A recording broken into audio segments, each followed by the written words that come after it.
Hey everybody, what's up? It's Tipping the Scales. I'm Shay Dawson. I'm Tania Rivers. What's up, tippers?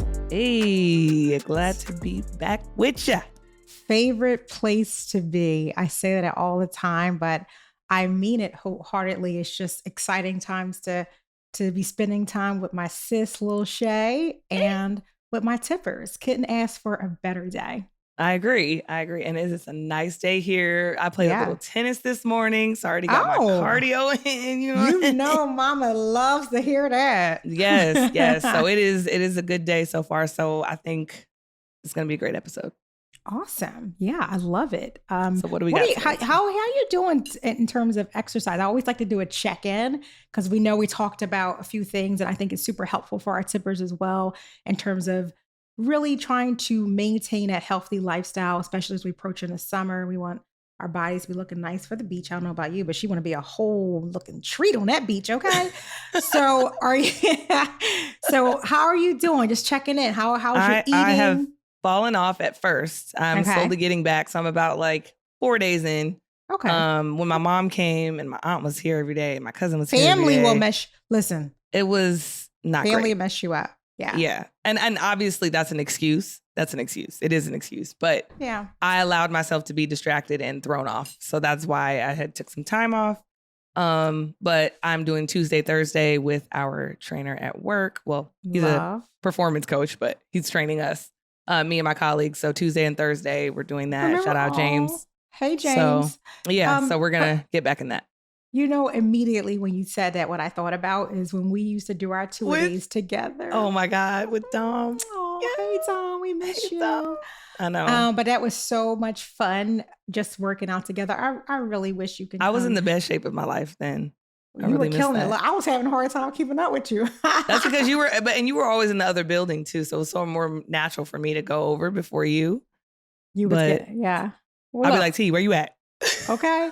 But the good news is, and I think this is helpful, just information, is that we're always going to fall off. Like that is just the nature of how it goes. We're going to have days where we don't eat as great as we would have liked to have eaten. And we're going to have days where we don't exercise, as much as we should. Yeah. And I think we got to just understand that this is never over. This is a lifestyle.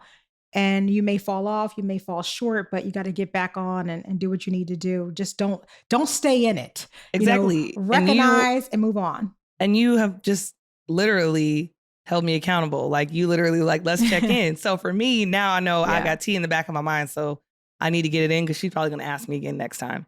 Right. So like having an accountability person is so dope as well. Like that. I need that for sure. I need people to follow up. I need to follow up with the follow up. Yeah. So yeah. Okay, so today I think we have a fun one. I love when I say that, like, we have a fun topic for you today. But today we're really going to just talk about a few things. One is, I got to shout out one of our tippers. I love that our tippers are just so interactive and they're talking to us. They're like helping us collaborate our episode. So I think it's super exciting. So it's the best. Right? So I want to give a shout out to one of our tippers, Joseph Martin, who is also a colleague of mine. So shout out to Joseph. Hey, what's up, Joseph. Jay? But Joseph wanted to know, and I think this is a question for some of his friends because he has, he's in a fraternity and some of the guys want to know, like, what do successful women look for in a man? That's the overarching question. But I figured what we should do is, because we love talking about just powerful women and men who want to be successful, who's looking to do more with their careers. So I figured, like, let's do a little bit of a little mix. So let's kind of focus on, like, what does what does it look like to be successful in your life? And how can we help you and kind of share our stories to help you get to maybe some inspiration for you? And then we can kind of dig in and because I think we can knock that out pretty quickly in terms of what successful women are looking for. I could probably just answer it. And I know. I can say one word. My one word. What's Two your words. word? 2 words. What's your 2 words? Brother Muhammad. Oh my goodness. Yeah, but we'll get back to that. Do you see this? Do you guys see this? Do you hear this? It is hilarious. We'll talk about that later, but I moved. So I think this is just perfect for where we're Lots of good going. things So, happening. right, a lot of good things happening. And we wanted, Shay and I thought it was important too, just to talk about it because I am getting a new job. I start tomorrow in New York. Big job. I'll tell you about it soon in terms of where I'm going. Yeah. But big public company, chief people officer. We have over 6,000 employees. I'm looking to come in and do some amazing things in terms from a culture perspective and partner with my CEO. So we have some wonderful things on the horizon, and I'm super excited about it. But I had to like totally T mode where there's no break. So I finished my previous job, ended on Friday, moved on Saturday from Maryland to King of Prussia back to my house here, and now I'm leaving tonight to get on the train on an Acela on Amtrak to go to New York, and I start my new job in the morning. Like it's a grind over here. Mind you, I text this to you, but I'm so jealous. That used to be my life. I used to get on the Acela to go to New York for like 3 days. So that's what I'm doing. So, but I'm super excited for you. It's called super commuting. Super commuting, and I got to give a shout out to my boo because he did come and brought a truck and help me move because it was supposed to be a small move. That's what he probably is like. This chick. This is what you call a small move, Tania. But it was some clothes and a Peloton bike and a pedal bike. But I think mainly it was the clothes. It just filled up the whole U-Haul truck. But... Talk about some clothes. Get out of here. Anyway. Yes. Cannot believe this girl. Well.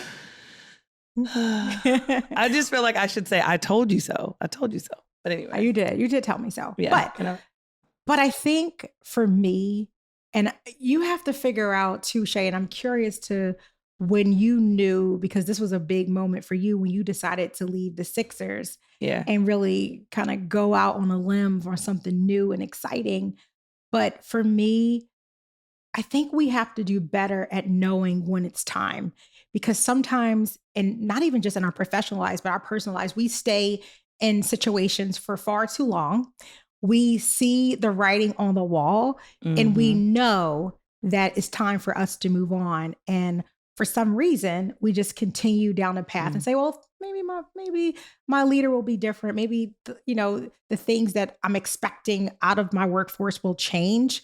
And you kind of know it's not. Or maybe I can do something when chances are it's probably nothing you can do.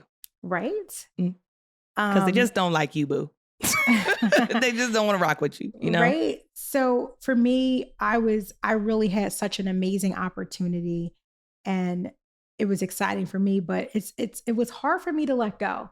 And that's why I thought before we go there, like, let's spend a few minutes talking about that. Okay. Because I don't know what it is for some of us. It's hard to let go. It's hard to start all over again. It's hard to say goodbye. It's hard to really close one chapter and start anew because we just like familiarity. It feels good and we want to stay in that lane. So how do you get to a point, Shay, where you say to yourself, all right, I am ready to close this chapter so I can look at the next phase of my life? Well, when I think about all the times that I've had to transition, I either created the opportunity or the opportunity came to me. And so it's around the time when you have options, when let's say you're set in your job and you're doing your thing, you're comfortable, whether it's good or bad, but then you've got these things tugging at you, right? You got your heart saying, I wonder if, I wonder what that would be like. So you're kind of like, you're wandering over here in a space of what if, and then you also have that other part of it that's like tugging at you. And it's like, hey, have you ever considered this? Have you ever considered that? Are you looking? Are you looking? Yeah. So once that swirl starts to happen, I think you got to understand that the universe is talking to you. And then you have to weigh all your options. Am I happy here? Is there growth opportunities, real growth opportunities? Like for me, when I left the Sixers, it was like, I'm a manager. My director or my boss was the director. He had been there a long time. I'm not going to skip over him. You know what I mean? They're not going to choose me over him. Sure. And if he'd been there 30 something years, what was that going to look like for me? And what was I going to have to do? How many babies am I going to have to kiss? How many burning houses am I going to have to run into? The babies. You know what I mean? Like, what am I going to have to do to make these people think that I'm more valuable to show your promote worth, me? right? Right. And I think get what you deserve. And the writing was on the wall for me. It was like, Shay, this is the job. The job is a manager. And however long you want that, you're doing a great job, but you're not going to get more than that. So that for me was the writing on the wall. And I knew that I had to make that step forward because I knew I had more to give. I knew I was worth more. And it was around that time when I had to just really like take a whole deep dive into what those like future plans would look like. And I knew I wasn't going to skip over him. So great. Yeah, I think that was important for you to do that when you realize, okay, I want to grow. I have so much more to offer, but now there's kind of a roadblock in my way and I can decide to kind of stay and keep pushing it, keep pushing it up the hill and eventually maybe it'll move out my way. Or I can say, you know what? I have greater expectations for me and there's more that I can do. And if I can't get the opportunity here, nothing personal, thank you for the time that we had together. There's always a learning or a coachable moment in whatever situation that we're in. But it's like, okay, now that I've experienced that, now I'm going to go after what this higher calling is for my life. And I think that's something that we have to recognize and not be afraid because it does take a level of risk to get out of your comfort zone and kind of start something different. Yeah, but it starts with your North Star, right? So I came into the Sixers with a North Star. I have entered every job that I've ever had with a North Star. So that North Star shines very bright. And when the light starts to dim, meaning like I can no longer do the things that I came to do to be faithful to that North Star, then I got to go. And then there's also like that reality versus perception. The perception is the only thing that matters. How does my job perceive me? Yeah. Not what I am, because it's how they look at me. And if I know that they look at me a certain way, I know that they look at me a certain way, they're never going to take me out of that box because they don't have to. There's a million things to do. We're running mile a minute. We're trying to create revenue. We're trying to, do new campaigns. We're trying to get new players. There's so many things that are going on. You're just one person. So they're not going to come and tap you on the shoulder and give you this great report and say you're doing amazing things. So I knew I had to go outside of that sector to gain the respect. And I actually do have that now. Like, people are like, oh, shit, I see what you're doing over there at overtime. It's like, yeah, I could have been doing this at the Sixers. But the way they perceived me was young, only, considered to be doing certain amount of things. They didn't see all that you could bring to the table. And they didn't want to see it because they didn't want to pay me more. Well, and quite frankly, and this is what happens sometimes, it happened to me, it happens to others. When you're put in a box, you can't shine. You can't show all that you can do. So can't put baby in a corner and expect great things to happen. Like you need to be able to expand your wings and fly. And that's what you're able to do. I mean, the moves that you're making and you're doing at overtime is just awesome. But this is what I knew you could do. I used to say that to you when we were at the Sixers, like, Shay, you can do so much more. Every time we went to lunch or we were sitting down, you had all these ideas. And I'm like, look, and I think it was... You knew the reality of me, though. You didn't have that perception of me that they did, right? Yeah, because when I would talk to you, I said, man, this girl is the truth and she could do so much more. You need to be able to find your voice. And after that lunch, and I said, Shay, you got to find your voice. And by the way, I'm leaving. Next thing I know, it was like maybe like a month later, it's like, Shay's leaving. I was like, what? Oh yeah. It was done. It was written. Crazy. It was so much. And I also, one thing too, when I'm transitioning or I feel like it's time, I ask God to give me a sign. Please give me a sign. Yeah. Please give me a sign. And I'm open. I'm looking. And there was a lot of signs. And so I knew right then and there that it was time. Good for you. Time. So I was so excited. I'm super proud of you because it's not easy making those type of decisions. But that's what we have to do when we know that we're being underutilized. Correct. And there's more that we can do. I have to read you something. So yeah, please. I was having such a hard time, I'm being honest, because I got presented with this amazing opportunity and I can't wait to tell you more about it when the time is right.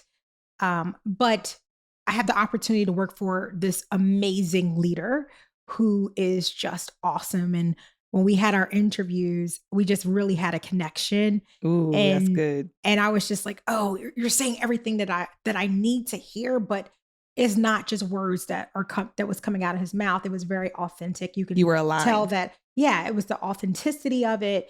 It was what I needed to hear, to know that this is a CEO that's going to support not just me, but the initiatives that we need to do in order to create this culture where employees feel valued, appreciated, and supported. And that's crucial in order for you to be a best place to work. And that's the grind that we're going to be on.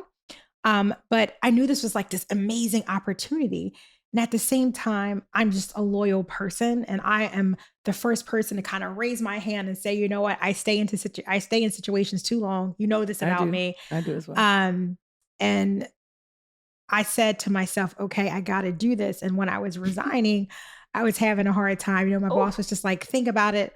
I don't think this wanted me to offer me some more money. It was like, I don't know, like, think about it. And my mind was already made up, but he didn't really want to accept it at the time. So he wanted to schedule another call and talk about it again, and just was like, nope. And you had to hold fast. You had to you had to be steadfast in your decision. It was very hard. It was so hard for me. But two things happened. One, I'll never forget. I was just like freaking out. Like, am I making the right decision? Because of course, current boss at the time was just like, oh, we got all these things we're going to do together. You make you a lot of money. You're going to be very, this is telling me all the things that I want to hear. Right. And also said, you're making a mistake. And when people say that to you, you start to, you shouldn't, because you got to stand firm on your grounds, because but that once you made a doubt. Decision. They drop that in your water. Yeah. I'm drinking that doubt. Okay. Little droplet. But those droplets of doubt was kind of infiltrating my system. Yes. And I was just like, oh my God, I can't do it.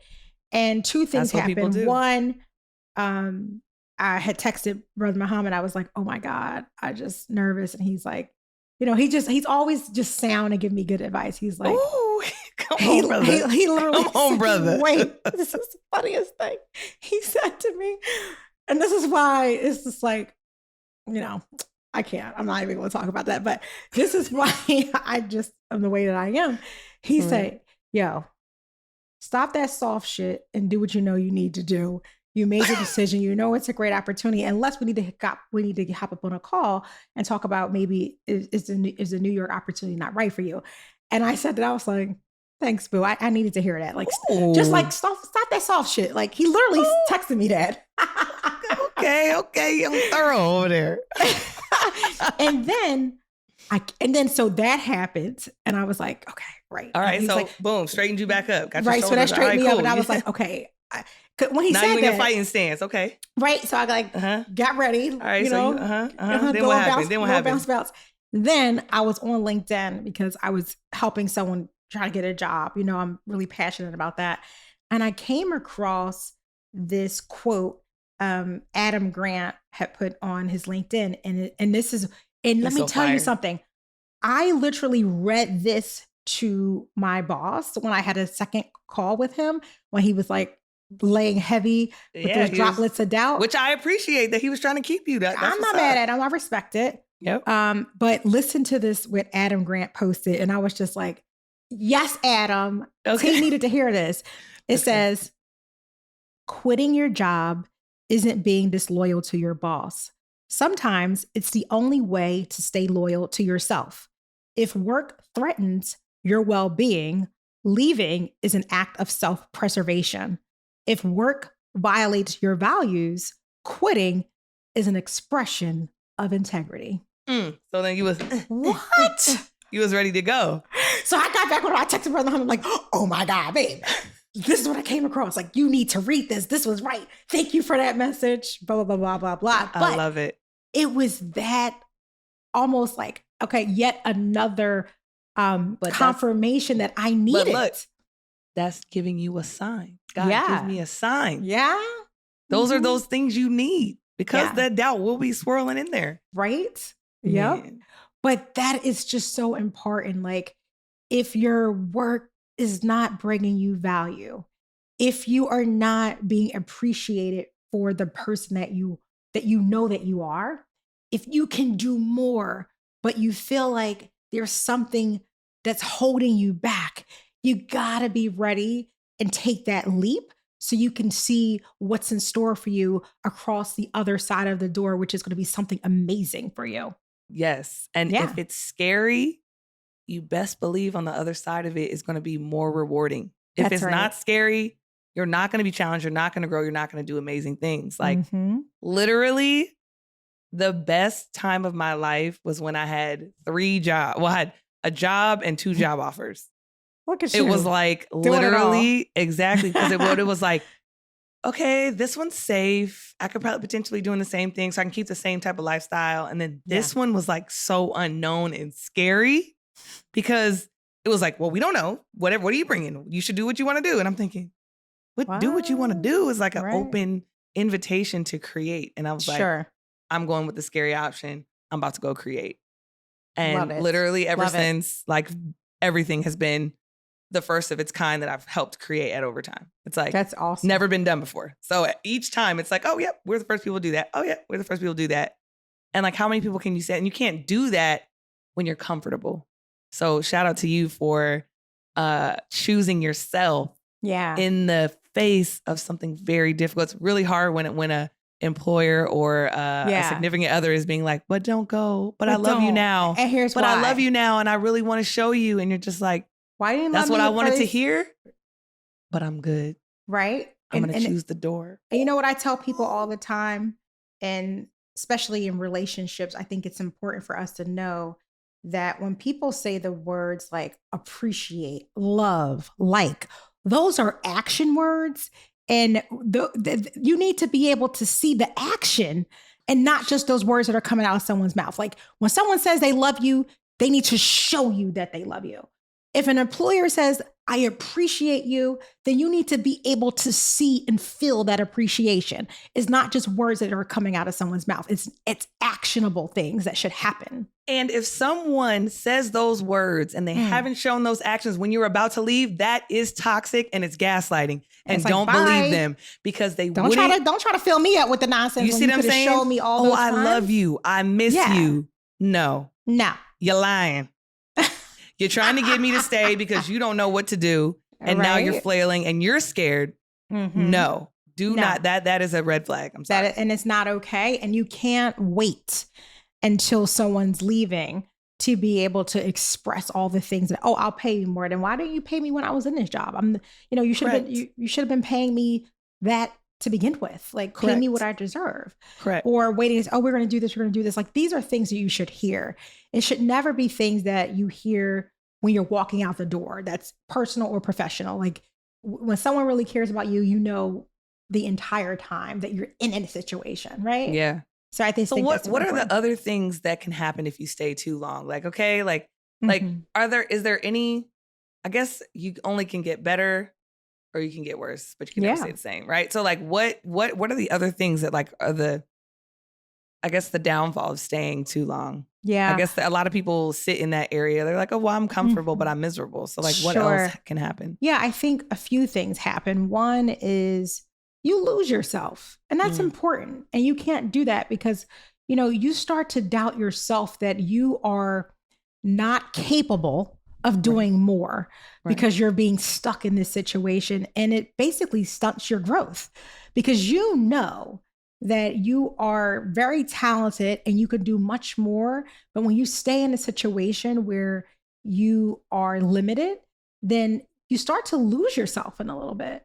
And not only lose yourself, you also doubt, are you capable of doing more? Because if, it's almost like this mind trick that happens because the situation that you're in, let's say you have a certain skill set that this job requires, but you know that, hey, you have a lot of other skills that are not being utilized. Right. And when you stay in it and you don't allow this stuff to happen, when you see that big opportunity, because I've done it too, like, can I do that? Like, am I capable?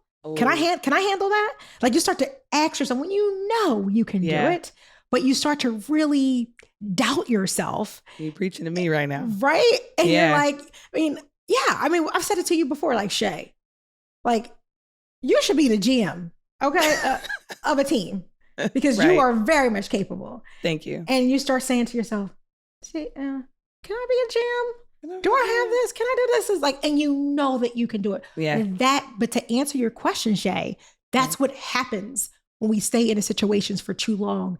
We start to create so much self-doubt. Drops. Those little droplets that you talked about. Yep. We start to drink it and drink it and drink it. And what do you think happens if you're drinking doubt every single day? It starts to manifest in your body, and that's what you become.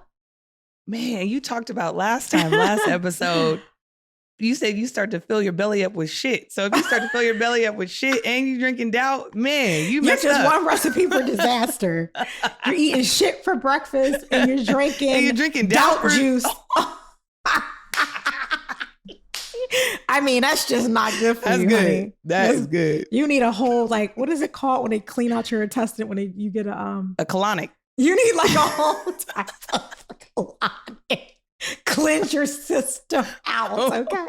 But that's what we're here to do. That is what Tipping the Scales is here to do. We want to give you that without having to go through all the pain for that. Right, because we're not talking about anything we haven't been through or going through. We're talking about the same thing. So we're on those journeys with everyone who's listening. It's like, I think that's a good point, Shay, because we have done this to ourselves. And not only that, like, we're still doing it today. Yeah. When we're like, oh, I don't know, I'm not sure. Like, even with this job, I'm like, I'm a little nervous, but I know that I could do it. I am so capable. This is what my talent and my gift is. This is my God-given talent. And this is what I've been working in this space for over 25 years. That those journeys and those nuggets that I've learned along the way, it is going to help me be able to do some wonderful things, but I'm not going to let insecurity and doubt get in the way of my success. So that's why you can't stay, because you start to become too insecure, and you know what happens when insecurity sets in.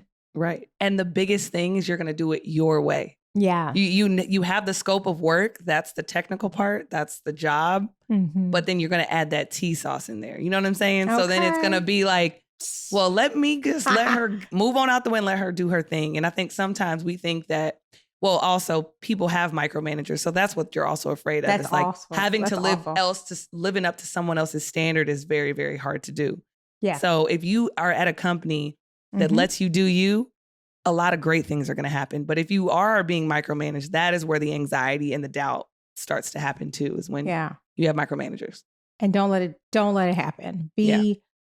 Make sure that you believe in yourself, that you are constantly working on what's next. That doesn't mean that you're every day. That doesn't mean you're looking for a job every day. That just means that you are preparing. You know, Shay loves to journal, that you should be saying, okay, like this is what my targeted companies I want to work for. Here are the connections there. Like, you need to be constantly working on what's next for you, and not just waiting till you get fed up and like, I want to leave. Like, no, you should be constantly setting yourself up for success and not waiting until you get good and damn tired to want to do something about it. That is a great point, T. And having a plan for your career written down is how you start manifesting. And that's right. I actually had a conversation with a beautiful, talented young lady the other day, Bria Janelle. Shout out to Bria Janelle. Hey, Bria Janelle. She is the voice of, I'll call her voice of Atlanta. Yeah. She's our in-arena host, and she does a bunch of stuff. She does the College Park Skyhawks here. But she's at every like Jordan Brand Classic, like she's like at all these places, and love it. She has a whole plan. She showed me, because I'm like, oh, I know a lot of people. Like, I can help connect you to certain things, because like I just think she's so good. Awesome. And like we talked about, like I always got some clips in the chamber when it comes to people, like great people. I vet them, I put them in that chamber. And when I meet other people, boom, I shoot it off and I connect. I'm like, let me connect the dots. So she's already doing so many amazing things. I was like, I looked at her. I was like, you need this, this, this, and this. She was like, all right, since you suggested it, let's go. So in the process and the next day, she sent me everything on a PDF. She sent me the whole plan, all the things she wants to do, basketball, sports related, but also non-endemic makeup, everything. And she really had it thought. I'm like, you can help someone like that. Okay. You can go to bat for someone like that. I can't go to bat for people who are like, oh, I want you to help me, but don't have any. She had that. And she made me also realize I got to revamp mine. So I'm going to actually do that hopefully in a few weeks to finish that up. But like, that is how you manifest. That is great. Yeah. It's amazing. And that's why again, we talked about this before too, but never underestimate the power of your network. We have some amazing people like Bria, like that's in our network that can really like, and Shay, like you're amazing to some other folks that you're in, their networks. Yeah. And we can all help each other out. But, your network is such a powerful, I would say, resource for you in terms of helping you get to where you need to be. Like we know a lot of us know some amazing people. It's my leverage. And that's why I have to also teach people around me to put some respect on my name because I'm sorry. Can you say... I love when my boo talk dirty. Can you say that again? What they need to do? I have to teach the people around me to put some respect on my name. Damn right. Put that respect on that, Shay. Okay. Right? Because people will take that for granted. Yeah. And, and it's one of those things. It's like in business, no, a connection costs. A connection costs. It costs dollars. Like people have whole companies, whole consulting companies to be connecting dots. Okay. And so for me, you get paid for you get paid very nicely to be a connected dot person. Thank you. Okay. Thank you. And a lot of people sometimes take my kindness for weakness until I be like, that was great, the first connection, but now we need to talk business because at the end of the day, these are already vetted people. Yeah. We're already deep in together. So anybody that I connect somebody with, they have to have the same drive, the same, human connection, the same abilities to treat that person the way I treat them. Cause I'm not just connecting anybody. Right. And I think that's the beauty of trying to go outside your comfort zone, but also talk to people and continue to connect with people that are not like you and find things that are in common. And like I said, I always got a loaded clip, meaning I always have people who are waiting to meet other amazing people. Yeah. But I do that because I'm always going out of my comfort zone. Meaning like, I don't know these people, but let me go say what's up. Let me go say hi. Believe in the power of networking. It works. And that's the work. That's the business. Yeah. Right. That's what I try to tell people. Yeah. Like you're standing in your lane and be like, oh, I don't want to ask. I don't do like, then you're not going to grow. Or you talking to me about what I should be doing. Like, no, I don't need to be doing anything. Did you get connected to this, and this person? Did that lead to $45,000, $100,000, $1 million, $40,000, like whatever it is? Stop talking to me about other things that don't make sense. This is what I do well, people, and you're going to pay for that. I don't know. I just want to do a mic drop. I'm ready to just drop. I already broke my microphone, but I just want to just drop it now and really break it. like I'm over it, Yes, that's right. Appreciate it, girl. Okay. Like I gotta take a sip. I'm gonna take a sip. You got that lemon? Look at us. You are my sister. I know. Literally, lemon water. Like stop. Okay, let's go. Okay. Okay. So yeah. Look, guys. Sum all that up. Don't ever stay in a situation where you're not appreciated and you're not valued. Yeah. You don't need someone waving this magic wand to tell you when it's time. Within yourself, your gut is a powerful tool. Use it. And when it's time to move on, do it. Yeah. And as a reminder, continue to work on the next version of you. Shay talked about tapping into her network. She knows some amazing people that can help her, and she has helped some people as well. Tap into that network, but whatever you're doing, continue to push ahead and don't stay don't say stop at a red light. You got to be on go mode and continuously working on the next version of you. Yes? Yeah, and write that shit down. Write that shit down. Manifest it right off the paper. Write it down. Write it down. Okay. Now, before we go, we got to spend just a little bit, not a lot of time, because I think we can answer this pretty quickly. I think so too. But Joseph wanted to know, like, okay, what do successful women look for? So let's start with you. Like, you're successful. If they're, look, I love my younger brother. I always say Shay's my little sis. Nafis is my little brother. Like, they're a power couple, a young power couple. When they get my age, I don't know where they're going to be. But they are just, they're awesome. And I love that. I love their love. I love who they are and what they stand for. But if there wasn't brother, like if we didn't have my little brother Nafis in the picture, you're very successful and you're young and successful.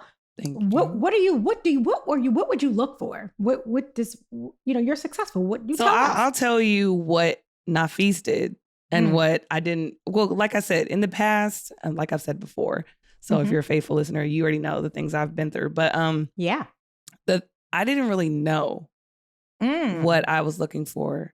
I like that. Right? So that's just an honest answer. I didn't know. I love the authenticity with you. I do. But I started to learn what I didn't want. So that was something that really helped me identify Nafis, because he was all the things that were opposite that. So like, I didn't want an insecure man. I didn't want a guy who was flashy. I didn't want someone who needed to be in a club, who smoked, all the things that I didn't want. Nafis was like the complete opposite. Doesn't smoke, not flashy. He literally travels like he's like a I'll buy it when you get there type of guy. But he also is I think the thing for me, and I don't even want to say a successful woman wants, but the thing for me is like he is very attentive and protective. Bingo. And the protection that I feel like he will never let anyone talk to me crazy. You feel safe. I feel so safe. At the end of the day, every woman needs to feel safe. Yes. In a relationship. Yes. And you feel safe. Yes. Yeah. I mean that from if he has to beat somebody up to. And that's not even his vibe. Like he's a real chill, laid back, but don't mess with someone he loves, because hands might be having to be thrown. Exactly. Exactly. And I'm also one to de-escalate. So I'm not the type of woman that's going to be like, can you? Yeah, nobody has time for that. Run and tell him things to get him in. Yeah. So I don't play in that, and neither does he, which is nice. Yeah. So I feel very safe and very protected. Yeah. And I just also like a man who well, for me, this is what I know I need now. What I know I want is that he does not play about me when it comes to just like life in general. Like, do you need this? Do you need that? Like, he's just very attentive to me. Yeah. And in turn, he's not afraid to ask me for the same.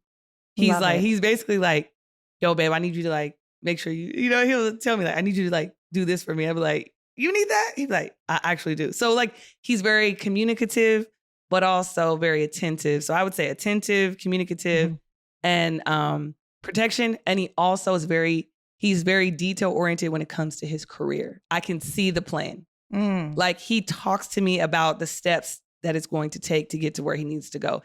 He does sometimes, he is secretive when it comes to certain things because he doesn't want to get me too excited. Yeah. But he has an overall high level plan of how he's going to achieve his goals and how they intertwine with mine. Love it. So for me, that's what I need. And that's what works for me. Well, I couldn't have said that more beautifully myself. A lot of those resonate with me, especially a level of attentiveness. Like it's important for me to be able to feel that, and I would say that's like a number one priority. Some other things too, in terms of what successful women are looking for me being a successful woman, I think this is what happened with the situation I'm in now, is just meeting someone who is a really good communicator, meeting someone who is just a natural born leader. And I'm a whole handful. I'm a lot. Like it's not easy. But I need someone who's not afraid to respectfully check me when necessary and to put me back on track. And that's what I love about my relationship is that, Brother Muhammad be like, yo, short, nope. Cut that out. And this is definitely the second or third time you said it on here. So we know because I'm always saying some shit out of pocket. He's like, excuse me, lady, let's put it all in and get it together. Who are you talking to? Oh, my bad. So I definitely need someone who's not afraid to check me. And I think another thing too, just someone respectfully. I didn't say I want to add that. I said that in the beginning, but let me say it again. Yeah, let me say it again. You can't be like, yo. Okay. Respectfully. And the other thing too is just having someone who is very supportive. Oh, that's a good one too. Support is amazing. Ooh. And I could tell you that he is the most supportive person that I've ever had in my life, no matter what it is. He's always has amazing advice. He, advice about everything too. I'm like, you're a jack of all trades, Shawty. Okay. That's so important though. Support. Yes. Very, not very, like his very. is more important than yours, but it's like, tell me how it's going today. Yes. How can I love that. Yes. Like he's super supportive.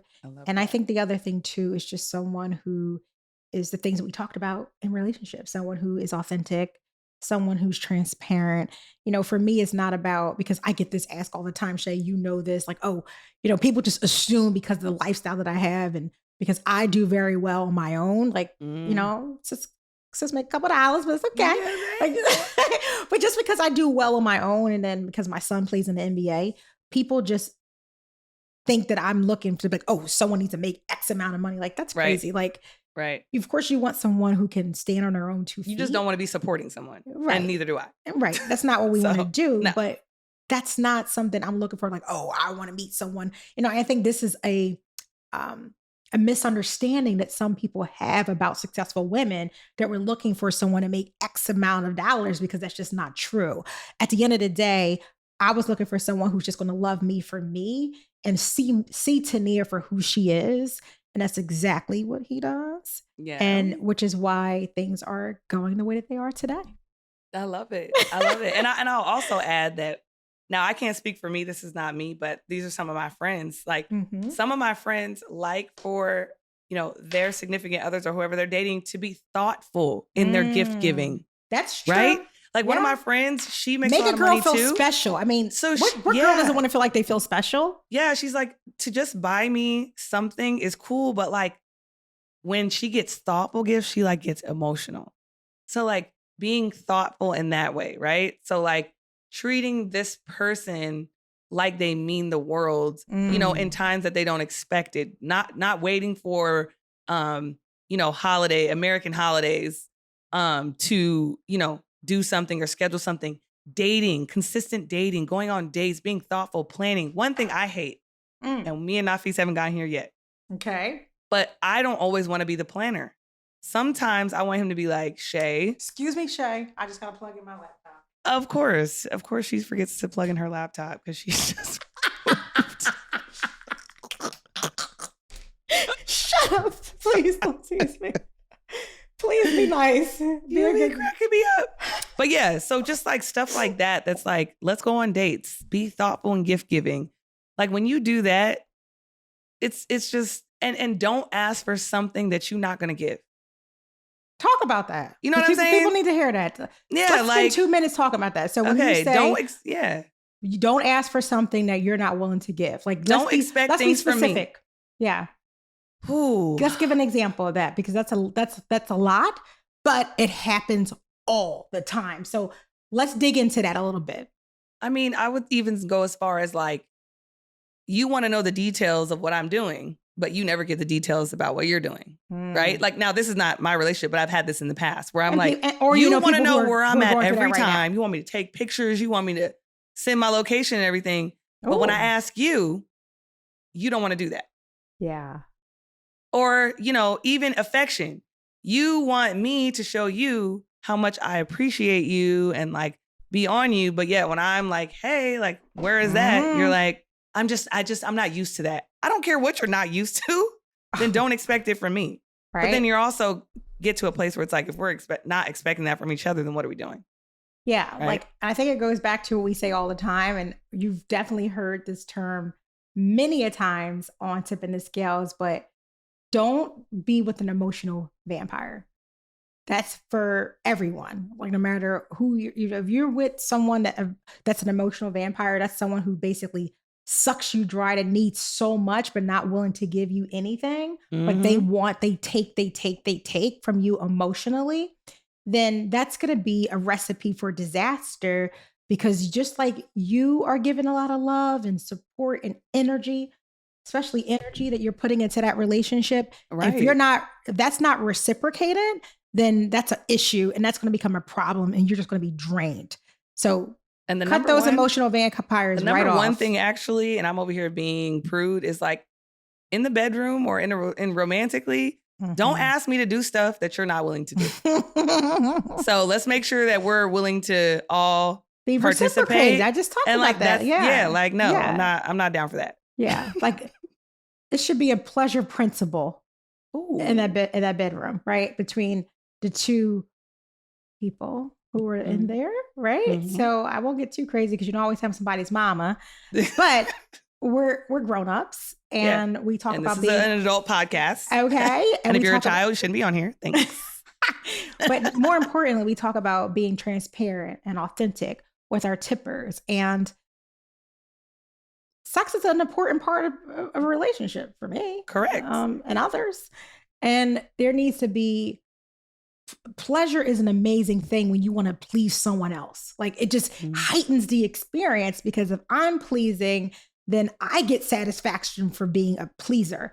So it just works both ways. Like you have to be willing to have that pleasure principle in the bedroom. People. I am about to take that into all of my life. I love it. I love it. I'm taking that. And that's, in my pocket. And that's a little droplets. I'm gonna drop that little bit right there and close it out on that. I'm gonna swirl that one. Okay. You know, I think that's the best way to just end today. Take that juice, swirl it around. We're getting rid of the shit and we're getting rid of the doubt, and we're drinking a little pleasure principle. Okay. I love it. Listen, tippers, we love you. We appreciate you. Thank you for being on this journey with us. Like this is such an amazing opportunity for Shay and I. We love the work that we do. We love being behind the mic, even when, you know, I break minds, but that's okay. I'm a whole hot mess. But we love being connected with you. Yeah. And we respect you so much for continuing to listen to us. So please continue to follow Tipping the Scales wherever you get your podcasts, and come back for more. We got lots of things to drop into your water. Okay. We are experiencing a high volume of growth. So thank you guys. Continue to share with people. Yes. Text them, send them things when they need pick-me-ups, or maybe some of the topics hit close to home, or maybe you were having a conversation and you don't have a long time to spend on it. Just drop that little Tipping the Scales in there and they can listen to that passively. So we appreciate you. And we also see growth on our IG page. Tipping the Scales podcast. So thank you. Continue to help us out and share our content. Thank you. Peace out. Until next time, tippers. Love ya. Bye.